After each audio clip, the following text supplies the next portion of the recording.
Hello, my beloved HSPs.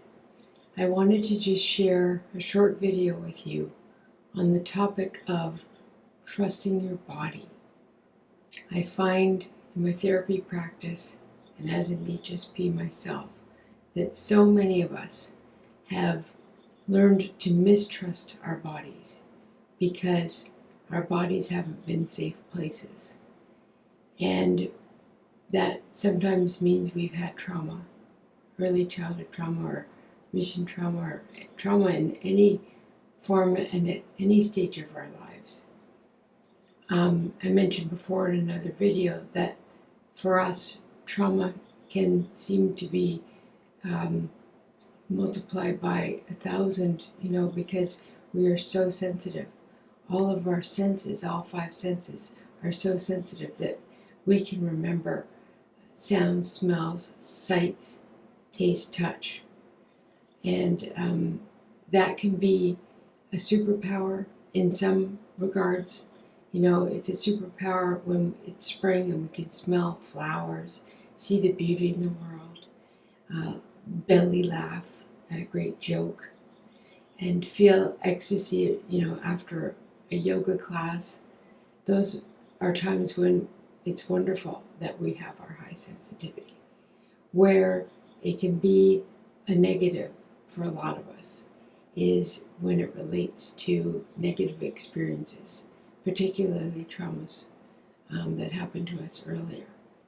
And so we develop sometimes a mistrust of our body, which, especially if we've developed, say, a mental health issue, we start to not trust our body. We start to think, why do I have an anxiety?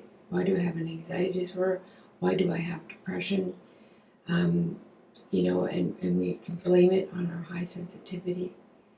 But something that I'm learning in a very personal way right now is I'm doing my own therapy, very intense somatic experiencing, to help me with past traumas and to help me heal.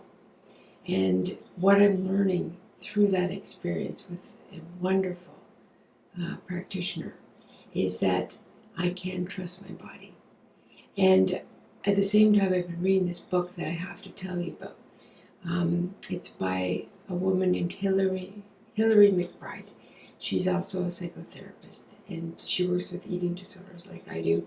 She's in Vancouver. She's also a professor at the University of British Columbia, where I went for my master's degree. Her book is amazing. It's called The Wisdom of Your Body, Finding Healing, Wholeness, and Connection Through Embodied Living. And I just saw on her website that she has a workbook that goes along with this book of how to be practicing embodied living. Wonderful, wonderful person. And if you're watching this, Dr. McBride, I'd love to have you on my podcast as a guest. I just love your work.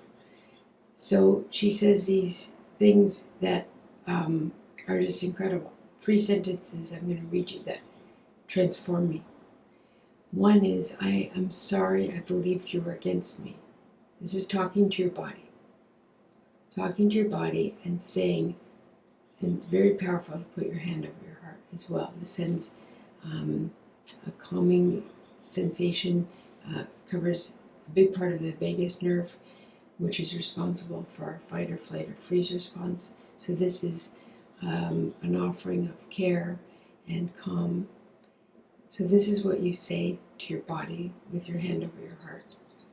That comes from this wonderful book by Hillary McBride. So you say to your body, I am sorry I believed you were against me.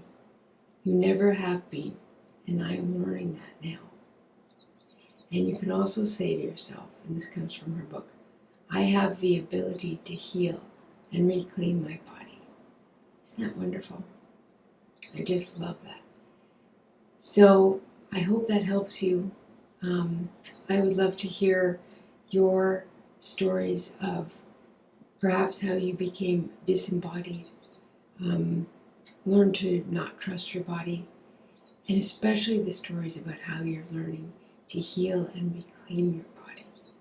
I would love to hear that, and I'm sure that many HSPs who have access to these videos would love to hear that as well and get your tips and tricks.